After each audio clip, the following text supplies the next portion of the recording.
Good morning, and welcome to the Designer Brands, Inc. First Quarter 2020 Earnings Conference Call. All participants will be in a listen-only mode. Should you need assistance, please signal a conference specialist by pressing the star key followed by 0. After today's presentation, there will be an opportunity to ask questions. To ask a question, you may press star then 1 on your touch-tone phone. To withdraw your question, please press star then 2. Please note this event is being recorded. I would now like to turn the conference over to Stacy Turnoff. Please go ahead. Good morning. Earlier today, the company issued a press release comparing results of operations for the 13-week and 52-week periods ending May 2nd, 2020, to the 13-week and 52-week periods ending May 4th, 2019. Please note that the remarks made about future expectations, plans, and prospects of the company constitute forward-looking statements. Results may differ materially due to various factors listed in today's press release and the company's public filings with the SEC.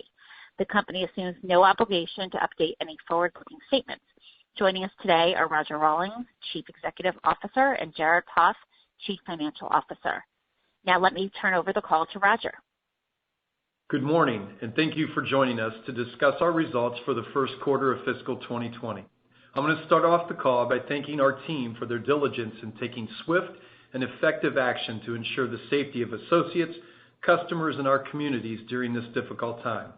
Our industry has been heavily impacted by the COVID-19 pandemic, and we have acted strategically to preserve the long-term viability of our business. Despite short-term challenges, we are adapting to the environment and refining our near-term focus based on learning so far.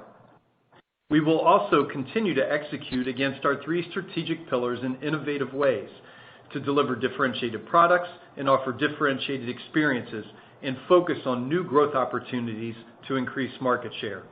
These strategic pillars, coupled with our priority of keeping employees and customers safe and healthy, guide our decisions as we navigate the COVID-19 pandemic. Preserving liquidity and financial flexibility has been a top priority for Designer Brands.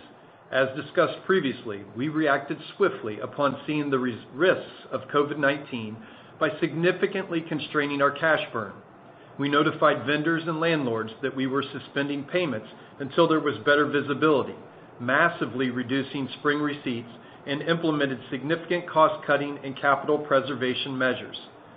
We drew down on our $400 million credit facility and immediately focused attention on amending that facility to ensure we would remain within covenant compliance and improve our access to liquidity.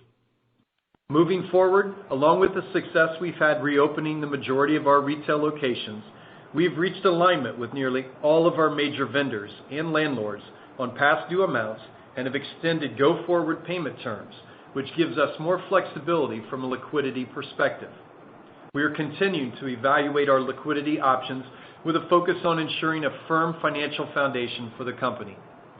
We've also needed to make some difficult decisions to manage the business more efficiently and develop a cost structure that will enable us to operate as a leaner organization. We announced cost-cutting initiatives in March and April that included furloughs, reduction in compensation for nearly all employees not placed on temporary leave, as well as the board, and the freezing of hiring and merit raises for 2020. We're deferring CapEx where we can and have delayed new store opening plans across North America where possible. We are actively negotiating with vendors to strengthen relationships as we rationalize our brand portfolio in order to focus our business on the largest footwear brands and our own exclusive brands. Finally, we, like many other businesses, are undertaking a review of our fleet and are working to streamline and optimize our retail footprint. Lastly, before turning to our results, we want to take a moment to recognize the importance of giving back to the community during this time of need. We have teamed up with Reebok and long-term partner Soles for Souls to provide over 100,000 pairs of new footwear to COVID-19 frontline workers and their families. Additionally, in early May, we kicked off our donation campaign on Giving Tuesday. This gave our customers a chance to engage and help their local communities. DSW locations across the country accepted new and gently used shoe donations, and customers who gave 2 or more pairs received an instant $10 reward. I'm proud to announce that since 2018, we have donated over 3 million pairs of shoes through Soles for Souls. Turning to Q1 results. We were pleased with the trajectory of our business through March 5th, and we're on track to achieve growth in 2020. In fact, comps were up in the low single digits, even with less promotional activity, driven by structural changes in our business model. As the COVID-19 pandemic began, we faced a number of challenges during the first quarter as a result of store closures, decreased consumer demand, and disruption to our wholesale business, as Camuto's largest customers canceled a substantial number of orders. We began seeing a meaningful deterioration in store traffic beginning on March 6th, and the trajectory materially worsened by the time all North American stores were closed on March 18th. This directly overlapped Marple, our second most significant selling period of the year. For the quarter, total sales were down 45%, and comparable sales were down 42%. During the time that our North American stores remained closed, we served our customers through our e-commerce operations at an accelerated pace. Over the past several years, we have made substantial investments in our digital infrastructure, which enabled us to pivot quickly and meet our customers' needs in this unique situation. This was supported by our ability to utilize our stores as fulfillment centers, a competitive advantage, as retailers shifted to digital-only sales beginning in the second half of March. We have seen unprecedented e-commerce demand, and we were well prepared to fill orders in a timely manner as we optimized shipping across 500 points of distribution. Other key investments over the past few years included redesigning our website, launching the DSW app, rolling out ship from store, and adding clearance product to our online product assortment, all of which proved essential during store closures and our shift to a digital-only model. We continue to evolve our capabilities with the recent rollout of curbside pickup and contactless self-checkout. Ultimately, we were able to generate strong e-commerce growth while our stores were closed, with digital demand up 25% at DSW US during the first quarter and representing 50% of total demand versus 22% last year. Our digital strength in Canada was even more robust, with e-commerce net sales up 348% during the first quarter versus last year. While we do not expect growth in digital to continue at this pace, we believe that our accelerated work in digital will serve us well moving forward. We are taking a phased approach since we started to reopen our stores on May 1st and hope to have nearly all our North American stores open by the end of June. We are excited that approximately 90% of our total store base is now open. We've continued to monitor state government and local mandates and have been carefully reopening stores in areas that we believe to be safe for our associates and customers. As of today, we have welcomed roughly half of our team back as we execute these plans. It is important to note that the majority of our Northeast locations, which represent nearly 20% of our in-store business and are some of our highest volume stores, remain closed at this time due to continued COVID-19 concerns and local restrictions. When looking for the best ways to make the store experience safe for our associates and customers, we made several COVID-19 related investments to assess the situation at hand and attain appropriate supplies. We partnered with Johns Hopkins and conducted testing on the longevity of the virus across multiple surface and material types. We've taken these results, along with recommendations from governmental health organizations, and implemented a number of changes to our store operating model. These include mandating employee use of personal protective equipment, making PPE available to customers, improving cleaning measures at checkout, enforcing social distancing, reducing capacity in higher risk locations, sanitizing try-on areas, updating return procedures, and implementing frequent full store cleanings. As we begin to reopen stores, we are seeing an acceleration in traffic and sales trends as compared to Q1. Although it is still early, we currently see a relatively consistent store traffic maturity curve once a store reopens. We believe that this is also being driven by our investment in broadcast advertising that helps us reach a large portion of our core audience. To this end, we anchored our integrated marketing programming on a recent national television campaign we launched aimed at making our customers aware that we are reopening and highlighting the safety changes we have made. and we've seen a strong improvement in traffic in these markets. We've also restarted the use of direct mail, our most effective marketing vehicle, specifically aimed at geographies where we have reopened. Quarter to date, comp trends are improving week over week, and in stores open over a month, sales are now trending to 80% of the volume they were doing last year. This trend has improved significantly by 8 to 12 percentage points each week as the customer is informed the store is open and they become comfortable with our COVID procedures. Despite the sales weakness we experienced this past quarter, our team quickly adapted to the environment to right-size our merchandise receipts and inventory plans so that we can improve our financial flexibility. Furthermore, we were more aggressive with promotional activity to drive sales given the seasonal nature of our assortment. As a result, we were successfully able to manage our inventory levels and ended the quarter with flat inventory units on hand versus last year. We expect that our cancellations and liquidation efforts will lead to inventory being down substantially in the fall as we navigate an unknown season of consumer demand. The impact of this virus will not be short-term in nature, especially in its effect on consumer behavior. As such, we have taken a close look at how we need to evolve our near-term areas of focus. We have shifted to a digital-first model in recent months, utilizing our strong e-commerce framework, and we expect to continue with this strategy going forward.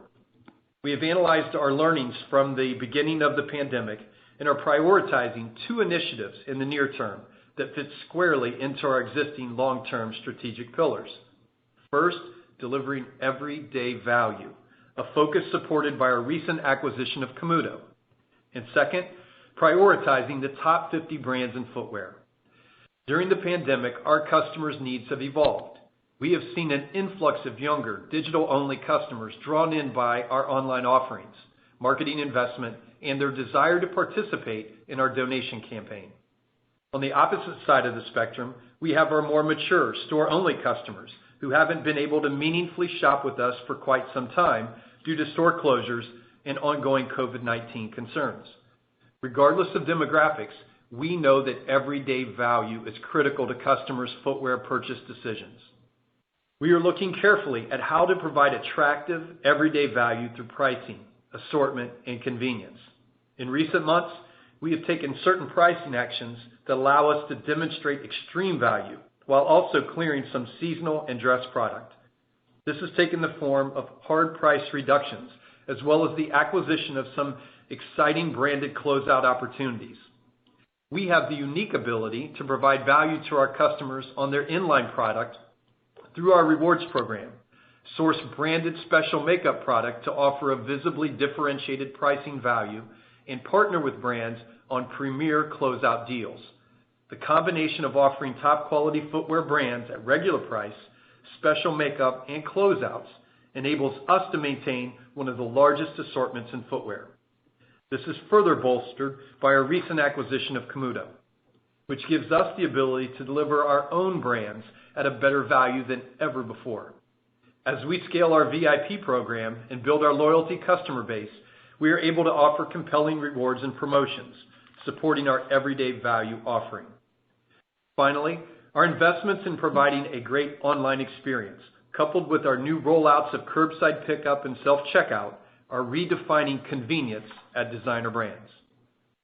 In addition to increased focus on value, we are also learning during this time that customers enjoy the comfort of familiar brands. Time and time again, we see our customers returning to their favorite labels to seek their next pair of shoes or latest accessory. And we are accelerating our brand rationalization work to grow even deeper with the top 50 brands in footwear. As points of distribution are rationalized, our vendors are excited to grow with a customer that is actually increasing share, and we are excited to gain great access to product and find enhanced economics and partnerships. With our flexible assortment, scale, and strong vendor relationships, we have the ability to adjust receipts and impact our assortment when we see categories and brands performing particularly strong. For example, during the pandemic, 2 categories have seen relatively better results: kids and athleisure. Parents have continued to shop for growing children's feet, and athleisure has become a hot trend with people spending more time at home and taking more opportunities to exercise. As we all continue to navigate this challenging time, there is still too much uncertainty to provide 2020 guidance. The rapidly evolving nature of this pandemic, coupled with unpredictability of the supply chain impact and consumer buying behavior, makes it difficult to accurately account for how our business may be affected. Presently, we plan to continue to concentrate on near-term areas of focus, prioritizing the top 50 brands in footwear, emphasizing our everyday value proposition through value, assortment, and convenience, bolstered by Camuto's capabilities, and ensuring we have a firm financial foundation and ample liquidity. Finally, we would be remiss not to address the recent civil unrest in our country. As a company, we stand firmly against discrimination, bigotry, and injustice in all forms, and I personally feel strongly about not staying silent in the face of recent horrific racist events. These are deep-rooted issues that we, as a society, are required to confront and address. Change is desperately needed, and at DBI, our management team and board are committed to doing our part. Our company has always stood for self-expression, and I believe a diverse team is absolutely key to our success. Recently, we have taken time to listen and reflect on what we are doing internally to be the best company possible for our employees and our customers. We have a diverse customer base, and it is important that our own team mirror that diversity. Currently, 53% of our workforce is comprised of people of color, and we have opportunities to expand the diversity in our leadership team. We will be intentional in our actions over the coming weeks. We will listen, and we have. I have had transparent, often emotional, and highly productive conversations over the last couple of weeks. I want to personally thank our African American Business Resource Group, My Soul, of which I am the executive sponsor, for their invaluable, honest, and transparent counsel. We stated publicly, Black lives do matter, because they do, and we needed our employees and our customers to hear it. We will partner with people and organizations making a difference, and we have. From 3 million pairs of shoes donated to Souls for Souls, to our former board member, Hank Aaron, and his 755 Society, focused on technical education. Any changes require a growth mindset, embracing the challenge, recognizing sustained effort is required, and holding ourselves accountable. The road ahead remains challenging, but we have invested in the right areas to position Designer Brands for long-term success. Again, we want to emphasize that the health and safety of our employees and customers continues to be our priority. We are confident in the long-term sustainability of the business and our ability to grow market share to create long-term value for our shareholders. With that, I will turn it over to Jared. Jared? Thank you, Roger, and good morning, everyone. Our first quarter was full of unprecedented challenges and unforeseen changes. Our team has come together and taken numerous actions in the near term to help manage our business through recent volatility and set us up for long-term success. First, I would like to discuss the steps that we have taken from a liquidity and cost perspective, and then I will discuss our first quarter results. Please note the financial results that we will reference during the remainder of today's call exclude certain adjustments recorded under GAAP unless specified otherwise. These non-GAAP measures should be considered in addition to and not as a substitute for or in isolation from GAAP results. Last month, we amended our $400 million credit facility, and as a result, we have suspended dividends and share buybacks. Since February 1st, we have increased our borrowings by $203 million and placed that liquidity in cash, thus ending the quarter with $250.9 million in cash. We remain comfortable with our liquidity and continue to assess our needs while also working with our bank group to evaluate alternatives for incremental flexibility as we move forward. Lastly, we also significantly lowered our capital expenditures. For the year, we plan capital expenditures to be roughly $25 to $35 million, well below last year's $77.8 million, as we have delayed our store openings, non-essential maintenance, and distribution center projects, as well as various business and IT plans. In terms of right-sizing the cost structure, we have reduced expenses across all areas of the company. Payroll expense declined significantly following our actions to furlough certain team members and reduce salaries across the rest of our employee base. In total, we reduced our operating expenses by $26.5 million in the first quarter over last year, and we expect to maintain a disciplined operating expense posture for the balance of the year. We have also been working diligently with our vendors and landlords to renegotiate our payment terms. We anticipate a material benefit from the tax rule changes, which allow us to carry back this year's loss up to 5 years, including years in which the U.S. tax rate was 35%, as opposed to the current rate of roughly 21%. As such, we are anticipating a meaningful cash tax benefit in 2021 as we receive a refund tied to the 2020's COVID-impacted performance. Ensuring inventory levels are in line with current and future demand has always been an important priority for us. First quarter is historically a critical time for our retail segments, with Marple and September being our 2 biggest selling seasons, together generating approximately 40% of our sales and over half of our operating income. Having stores closed to the public during the Marple selling period significantly impacted our business. To prevent high levels of aging seasonal inventory, we took proactive measures during the quarter to institute deeper markdowns and promotions, resulting in elevated markdowns of approximately $40 million on products sold. In addition to these markdowns taken on products we sold in the quarter, we recorded inventory reserves against a large portion of our yet-to-be-sold inventory, totaling approximately $60 million. This inventory reserve practice is required under the retail inventory method of accounting used by our U.S. retail segment. This results in charges to cost of sales at the time the retail value of inventory is reduced by the markdown, as opposed to when the product is sold to the customers. As we look forward, we have meaningfully curbed future receipts and have taken necessary pricing actions in order to maintain a cleaner inventory position despite the decline in sales. As Roger previously discussed, we ended the quarter in good shape. Inventory on a unit basis was flat to last year and was down 17% in total, including the impact of reserves. Based on selling thus far in Q2 and the cuts we have taken to receipts, we are anticipating our inventory balance entering fall to be substantially down compared to last year, positioning us well for the season. Furthermore, if trends are stronger than anticipated, we have the potential to see upside because we have already taken these reserves and have the flexibility to chase into trends as they develop. Now moving on to our income statement results. For the first quarter, net sales decreased 44.7% to $482.8 million, which included $19.4 million in inter-segment sales that was eliminated upon consolidation. For the first quarter, total comps were down 42.3% versus a 3% increase in comp last year. In the U.S. retail segment, comps were down 42.4% during the first quarter as stores were closed for nearly all of the highly critical Marple selling season. On a relative basis, both kids and the athleisure categories performed better.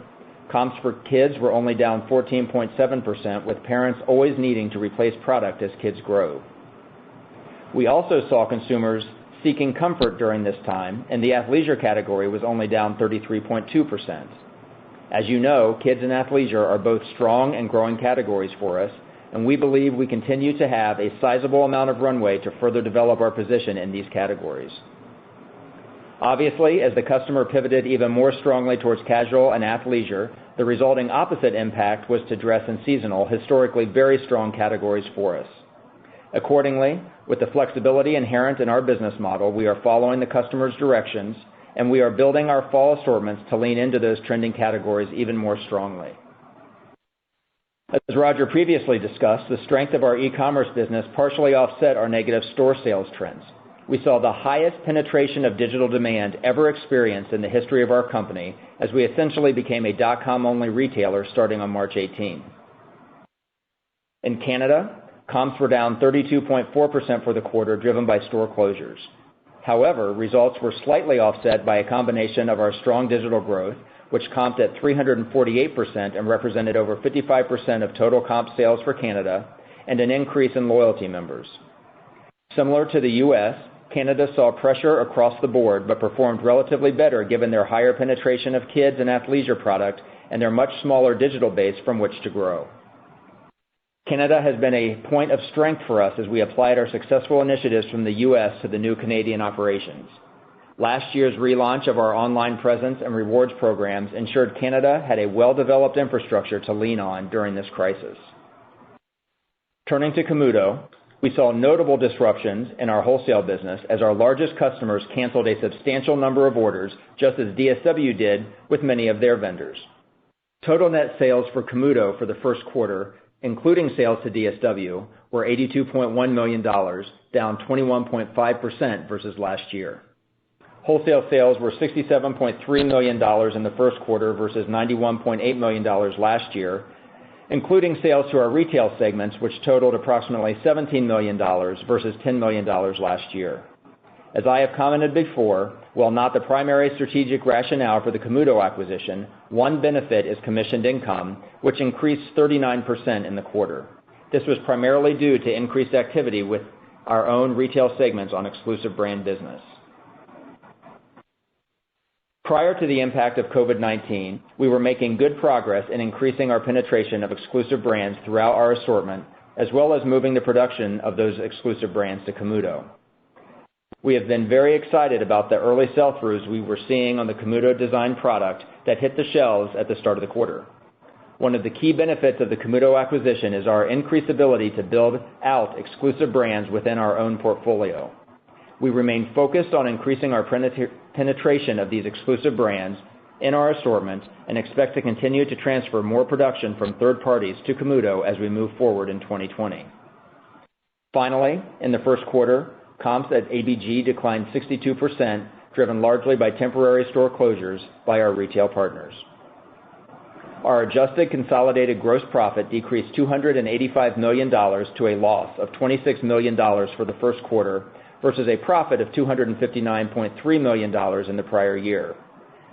This decline was primarily due to increased markdown activity and reserves taken across all segments, as well as increased shipping expense and significant deleverage in occupancy and fixed distribution costs given the material COVID-19 related sales declines.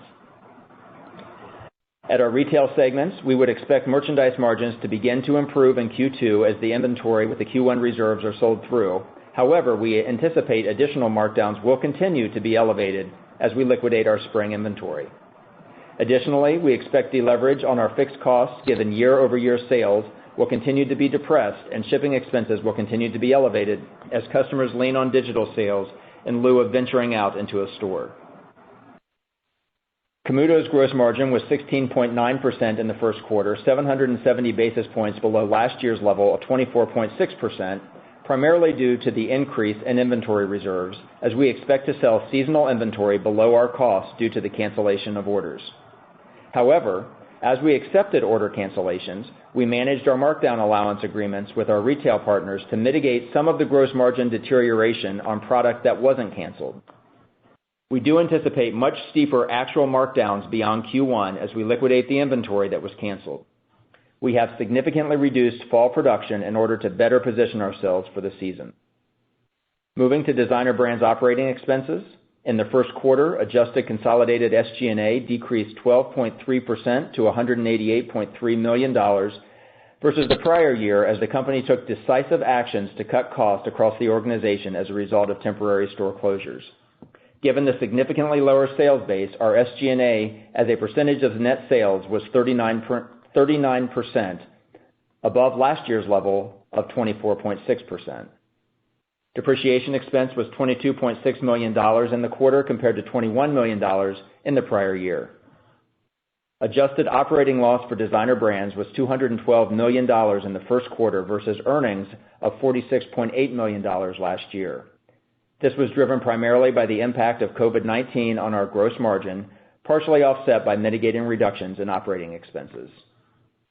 Interest expense for the first quarter was $2.2 million versus $1.8 million the prior year. Moving on, our adjusted effective tax rate was 38.4% in the first quarter versus 25.4% last year. The increase in the effective tax rate was primarily driven by the ability to carry back current year losses to a tax year where the U.S. tax rate was 35%. Total weighted average diluted shares during the first quarter were 71.9 million compared to 78.3 million last year. Reported EPS for the first quarter was a loss of $3 per share, which included net after-tax adjustments of $84.1 million or $1.17 per diluted share, primarily related to the impairment charges. Excluding these charges, we had a loss of $1.83 per diluted share for the first quarter. $84.9 million of the impairment charges were to write down fixed assets and lease assets at stores where COVID-19 impacted cash flows did not have the time to recover within the remaining lease term. Additionally, we wrote off $20 million of goodwill associated with our first cost business at Camuto, given the significantly reduced cash flows that business is expected to generate over the next few years as a result of COVID-19.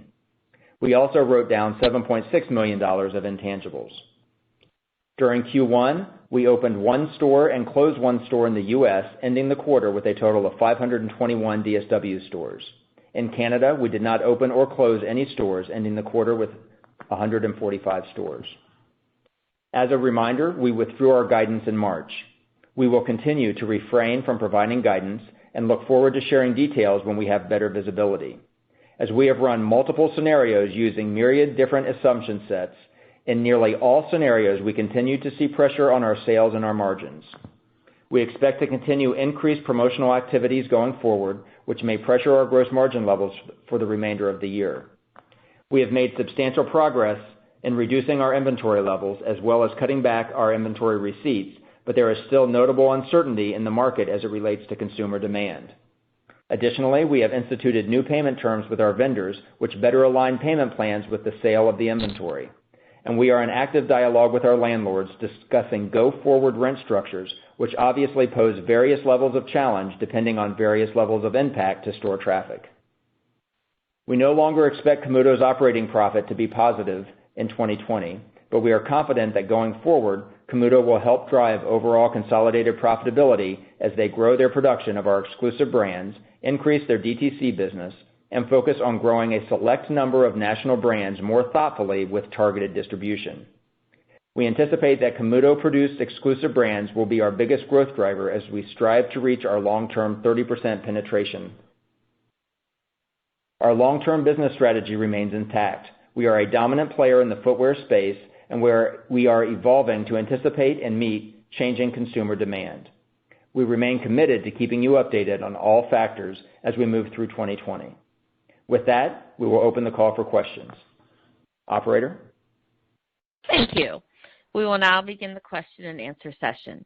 To ask a question, you may press star then one on your touch-tone phone. If you're using a speakerphone, please pick up your handset before pressing the keys. To withdraw your question, please press star then two. Please limit yourself to one question and one follow-up.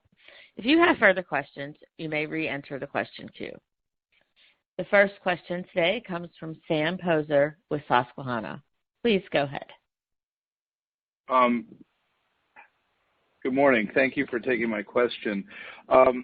I'd like to know, first of all, on Camuto Group, how is the mix of product going to change within Camuto Group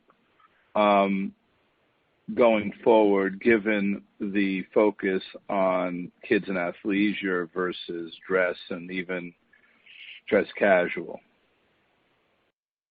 Yes, Sam, this is Roger. Thanks for the question. I think obviously you know that Camuto has historically been known as a dress house, and when you look at actually across designer brands, we actually own about 12% of the women's non-athletic footwear business across all of our businesses. I mean, we think we are the dominant market share player in that space.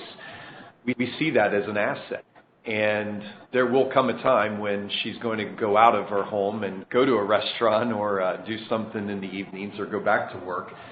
So we're happy about where we're positioned, and we think we will leverage that when their recovery does hit. But in the interim window of time, what we've got to do is we got to figure out how do we get after the sneaker business in a bigger way. We've brought in some resources that know that business better than, frankly, we do ourselves.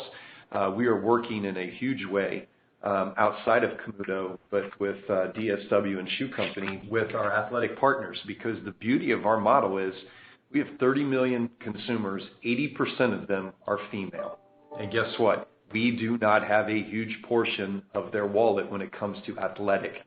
And given how those large athletic players are looking for athletes, and when I say athletes, not the Olympic athletes, but the ones that run in front of my home every day as I'm on these calls.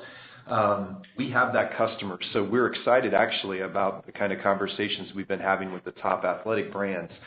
And I'm giving you a long-winded answer here, but there's so much opportunity in athletic for us to get after, or I should say athleisure, both at Camuto and at DSW and Shoe Company. So, I think we're not going to back down from the fact that we are who we are. We are a dress house. We are a seasonal house. That's who our businesses have been historically. But we have a great opportunity to grow athletic share during this time period. Thank you. And then can you talk about some of can you talk about this focus on the top 50 vendors? Maybe give us some examples. Is this just taking the reduction of what you called labels away, or to what degree is this a completely taking this whole thing to another level? And with brands like Nike, Adidas, Skechers, the ones that are like even Steve Madden that have a big athletic portion of their business. Again, how do you? I know you want to grow your athletic trend with Camuto, but how do you compete with the people that have already been in it for so long? And I left out a bunch, New Balance and so on, that can really, would you rather do it yourself and try to grab share at a price, or do you just take advantage of these, very established brands in these spaces? I think that is exactly the point, that going after the relationships in a bigger way with these top brands. We had the conversation at dinner the one night about the 700 or 800 labels that we carry that ultimately we help convert into brands. Well, we're not going to play that game anymore. We're going to invest our inventory dollars, meaning owned inventory, into these top 50-ish kind of brands that are the ones that the consumer demands. And I think this is the data point that through COVID that has really stuck out for us, is that 85% of our sales as an organization are digitally demanded. And I want you to understand what that means. When I say 85%, 20 to 25% of the time they're on the website, they decide to click to buy at that moment. But the research we've done and what we've seen is the influence it has on when they walk into the physical plant is significant. So being able to have a broader assortment from these key brands, which when you look at the top 20 search terms on our website, 18 roughly of those top 20 are these major brand names. And yeah, sandals will show up there, or yes, boots will show up there in winter, but getting after these top brands, and we're in the process of having these discussions with all of our top partners. And, people are shutting doors, people are filing bankruptcy, and we're going to be here. And so they're looking for places for them to grow, and we think we are that destination, both online and in the physical location. So I think that's a great point. And then when you look at, this is the best example of how important athleisure can be for us. In the month of May, in stores that were open in May, our athleisure and kids business combined was up 17%. We comped up 17%. That's fantastic. The challenge we have is we have a large chunk of our business that's seasonal and dress, and guess what? That's not comping. So, but we're really proud of the progress that we've made with athletic, and as we go forward for the back half of this year, and I think the foreseeable future, you're going to see that penetration grow significantly. Thanks. I got one more. With the e-commerce business, you were up 25% for the quarter. Can you sort of talk about how that may have trended by month, and can you give us any color into how that e-commerce business has been doing since you've reopened stores? So can you walk us through February, March, April, into May and June on e-commerce as a percent increase, and can you provide us what the penetration of e-com was in Q2, 3, and 4 last year? So I won't give you all of that, but I'll give you, I think, enough color to get you to understand how pleased I am with our performance. So First, during the first 5 weeks of the quarter, we had walked away from a significant amount of promotions that we had ran last year, frankly, because we wanted to drive the customer into our warehouses to improve margins. And actually, our first 5 weeks, we were in the low single-digit comps across the enterprise. And .com comps were minimal, but it was the right thing to do. And then we got hit with COVID. And for the 8 weeks that followed that, our digital demand was up 49% during that window of time.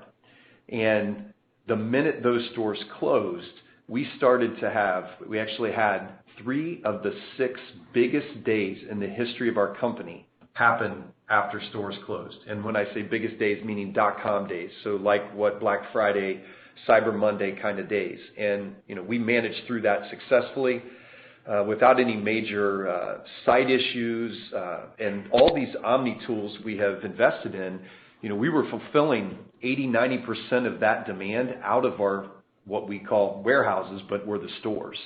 And so I'm really proud of the work we did. And then as it relates to Q2, we're still in that 25, 26-ish range of .com demand. So as stores are starting to ramp back up and we're getting a bunch of them open now, we're still seeing demand online as well. Up around 25 or so percent. Yep. Okay. Thank you very much. Good luck. Thanks, Sam. The next question comes from Rick Patel with Needham & Company. Please go ahead. Thanks. Good morning, and hope everyone is well. Thanks, Rick. I had a two-part question related to the productivity from your reopened stores. So first, can you provide some additional color on these reopened doors and productivity as we think about DSW versus Canada? And then second, this ties into Sam's last question, can you talk about the trends that you're seeing in markets as a whole? So like when we think about a market, it's stores plus e-com. For those areas where stores have reopened, how's the market revenue look versus last year? Yes, so Rick, I think I'll answer the end of that first. But, we're seeing that, right now in stores that have been open for about a month, we are at about 80% of the volume we were doing last year. I think the good news is that is significant progress. We really started opening stores April week 3.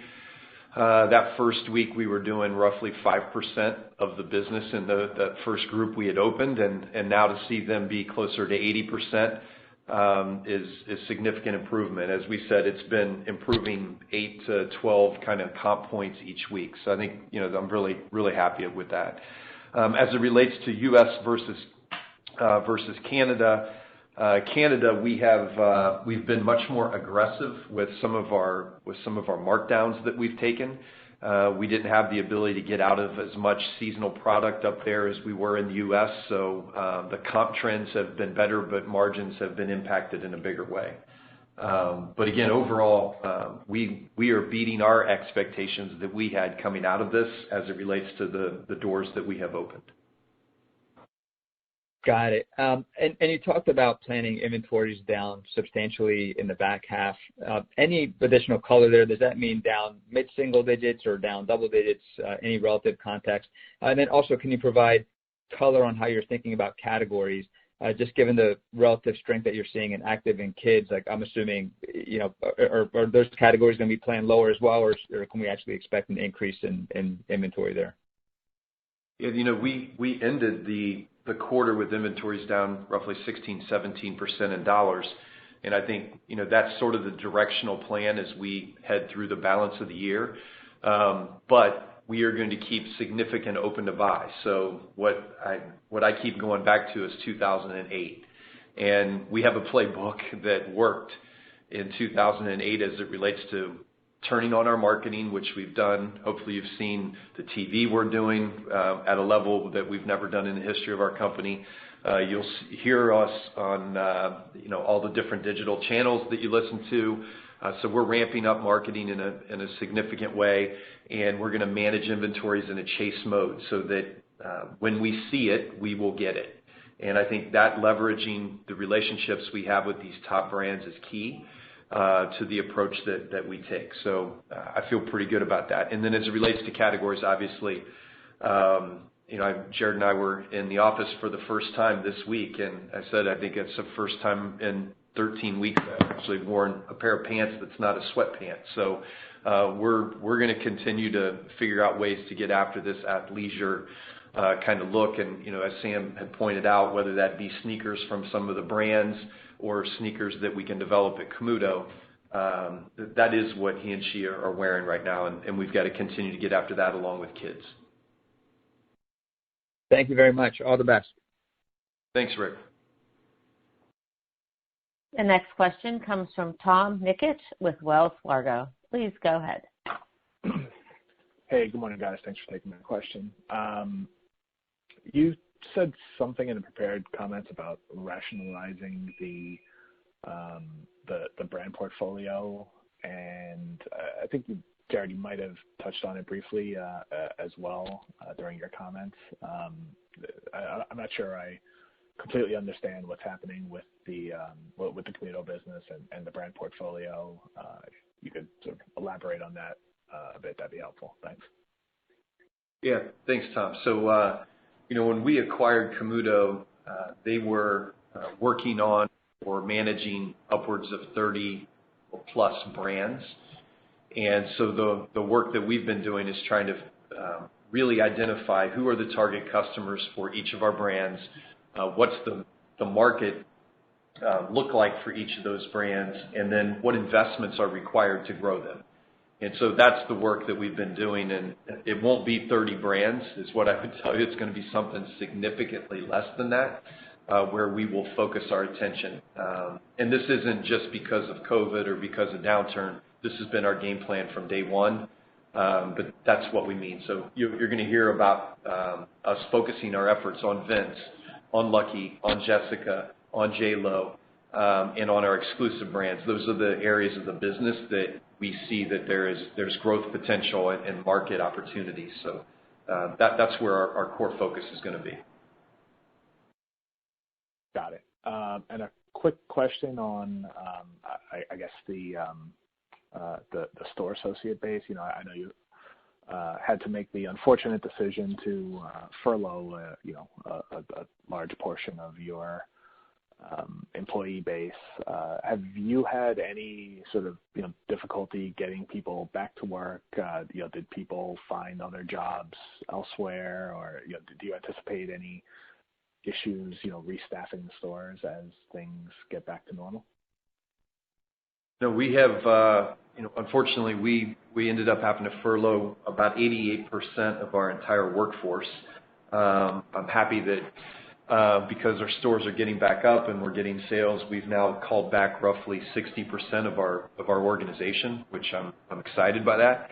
And as we start to open the Northeast and some of these other larger markets, that number is going to go up significantly in the next couple of weeks. So, but to date, we have not experienced any major hurdles, is what I would say. What I'm really proud of is the investment that we made in protecting the health and safety of our associates. I think probably us and American Eagle, because we work together a lot on different projects, obviously because of Jay and his relationship between the two companies. But I think our two brands, I think, stood out when you go in to see what the experience is like for a customer. And, we message that to our associates. So, I think we are a very safe place for an associate to come back to work. And we haven't really experienced any, I would say, major kind of challenges of getting folks back to work. Got it. Well, thanks for taking my questions, and hopefully we can all get back to a somewhat normal situation sometime soon. Best of luck the rest of the year. Thanks, Tom. The next question comes from Steve Marotta with C.L. King & Associates. Please go ahead. Good morning, Roger and Jared. In the prepared remarks, you mentioned that the company's reached alignment with nearly all major vendors and landlords on past due amounts and has extended go-forward payments. Can you peel the onion back a little layer there? Is this just a matter of extending terms and pushing back payments, or has there been a net amount of reduction that you would have otherwise been expected to pay that you are not. Also, if you could dovetail that into, you mentioned essentially future agreements that are still with the potential to save money on rent is what I heard, and maybe you could elaborate a little bit. Thanks. Yeah, Steve, this is Jared. Thanks for the question.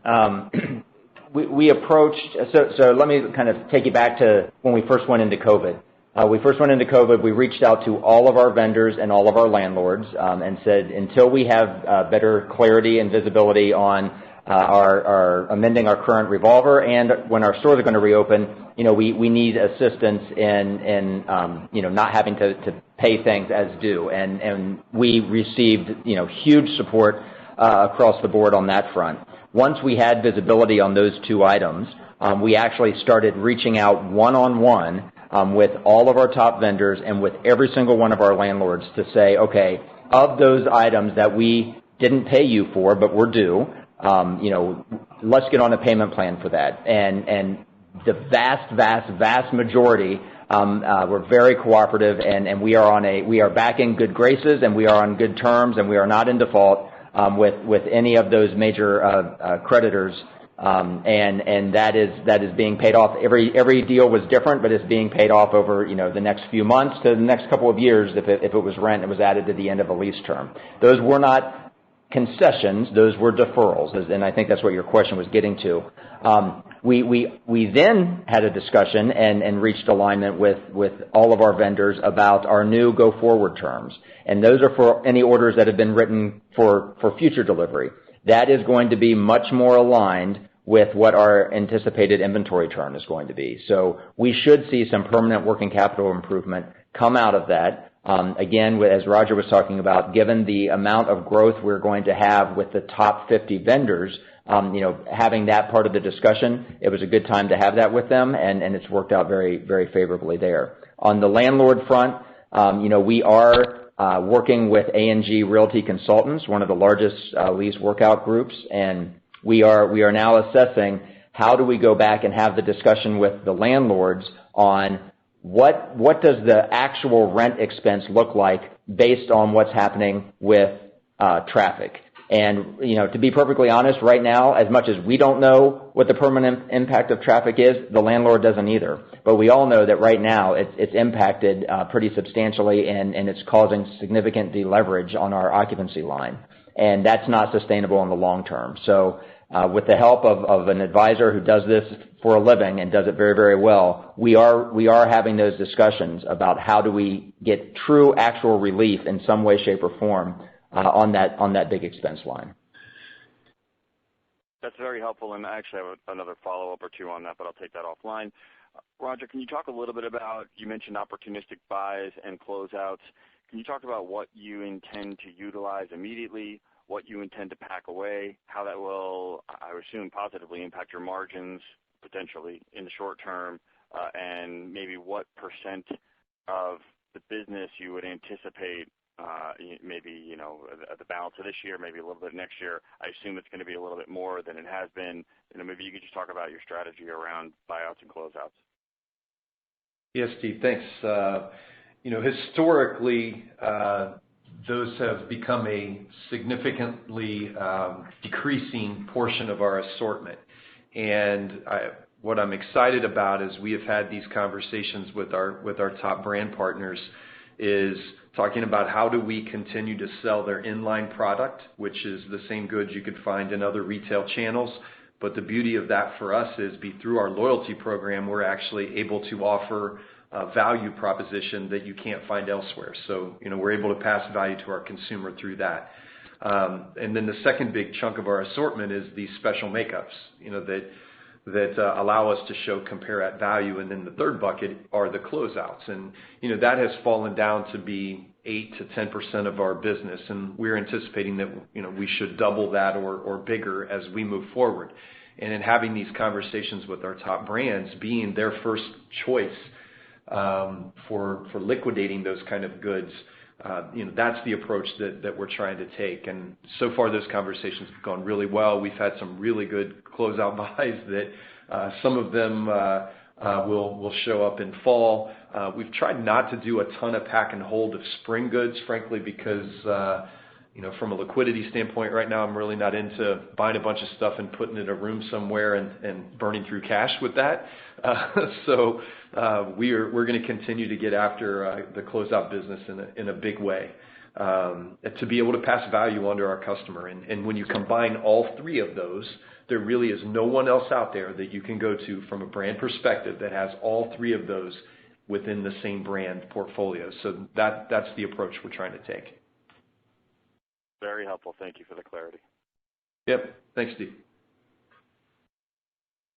The next question comes from Gabby Carbone with Deutsche Bank. Please go ahead. Hi, good morning. Thanks for taking our question. We understand you aren't providing guidance, but on gross margin, how should we be thinking about the trajectory through the year at the U.S. segment? And if you could dig into the headwinds we should be considering that will continue, and if there are any offsets you see potentially. Thank you. Yeah, Gabby. So you're right. We're not providing guidance. What I would tell you is, due to the fact we did have to take large reserves because we're on the retail method of accounting in Q1, we wouldn't expect the gross margin deterioration in Q2 to be as severe. However, it certainly is going to be impacted as we continue to have to look at ways that we can liquidate out of this inventory that we obviously were intending to sell and didn't have the opportunity to do so. As we get into fall, where we have right-sized the buy, and as Roger mentioned, we're sitting on a lot of open to buy, and we'll put that to work in a chase mode should we see the trends materialize. We would expect our margin rates to get much improved, much closer to normal in the fall, with one caveat. I mean, depending on the level of actual comp sales, our occupancy deleverages, if it's anything below about 1.5% positive. So that will probably continue to be a headwind. But from a merchandise margin, fall should look much better. Got it. Thank you. And then just a quick follow-up. You mentioned store optimization kind of going ahead. Kind of how are you rethinking your store count in the U.S.? Is there anything you can tell us now how you're thinking about that? Yeah, Gabby, this is Roger. I think, I'm pretty certain in all of retail we have one of the better fleets from the way we've positioned the business. As we exited last year, there was roughly five or so doors that were cash flow negative. So that's pre-COVID. So we were in a really, really good place. The conversations that we're having now with the landlords is that was pre-COVID. And as the consumer behavior permanently shifts as a result of what we've all just gone through, that number is significantly higher. And so what we're trying to do is to try to get to some level of, let's just call it a normalized sense of how does the consumer come back to the physical store versus the shop online.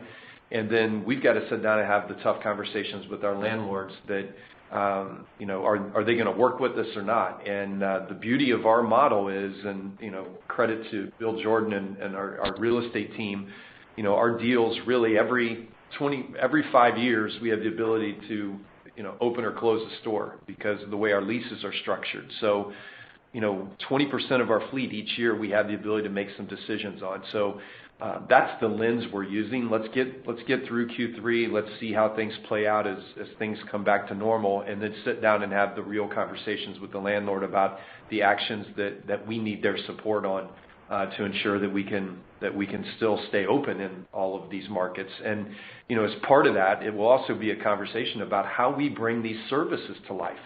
And part of the discussion can be we are a traffic driver, and we have found an incredible tool called W Nail Bar that when we open those nail bars, we can get more traffic to our center.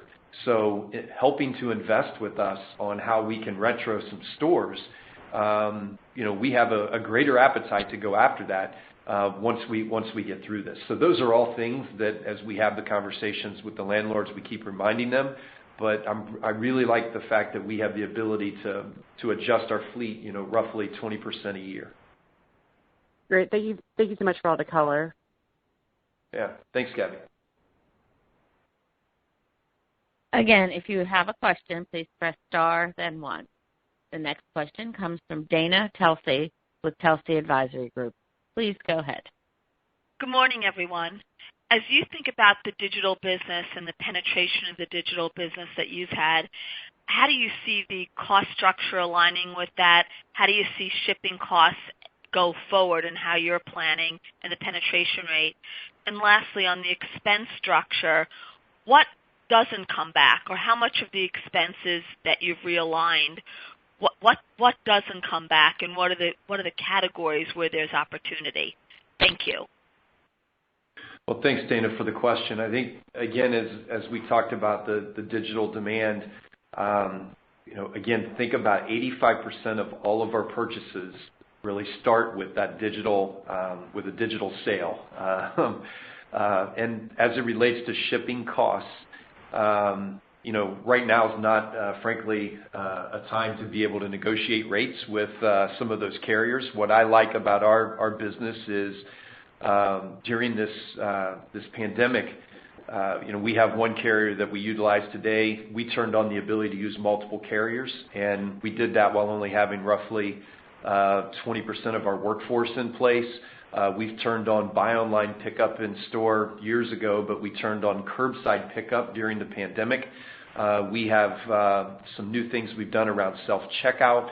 So I think there are things we can do that can leverage the digital experience in a way that reduces the cost of shipping as we run the business more efficiently. So I feel like it's probably going to stay in the ballpark of where we are today. And then obviously as that continues to grow, we'll find ways to negotiate harder on what those rates could look like. As far as expense realignment, I mean, obviously the largest expenses we have are our payroll and our occupancy costs.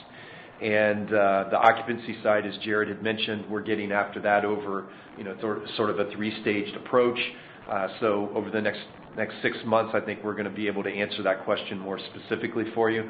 As it relates to payroll, as I shared earlier, roughly 60% of our team is back to work, and that's going to flex based on the kind of demand that we are able to generate. And again, we're at roughly 80% of the business we were doing before in our stores. So expenses will have to model after how those sales recover. But our intent is to try and get as many people back to work within this organization as we possibly can. Yeah, Dana, one thing I would add to that, you may recall back in 2018, we went through a pretty big labor force or a labor model redo where we actually made our labor model in the stores much more flexible because we were finding at that time there was a mismatch of when we had floor coverage versus what the traffic was. But here, as we have seen big impacts to traffic, that gives us a lot more flexibility to flex that up and down than what we had, before we did that big redo. Thank you. All right. This All right, thanks everybody. This concludes our question and answer session. I would now like to turn the conference over to Roger Rawlins for any closing remarks. Thank you. Thanks everybody for taking the time to call in, and look forward to hopefully someday getting to see all of you in person. But thanks for your interest in our business. Have a great day. This conference has now concluded. Thank you for attending today's presentation. You may now disconnect.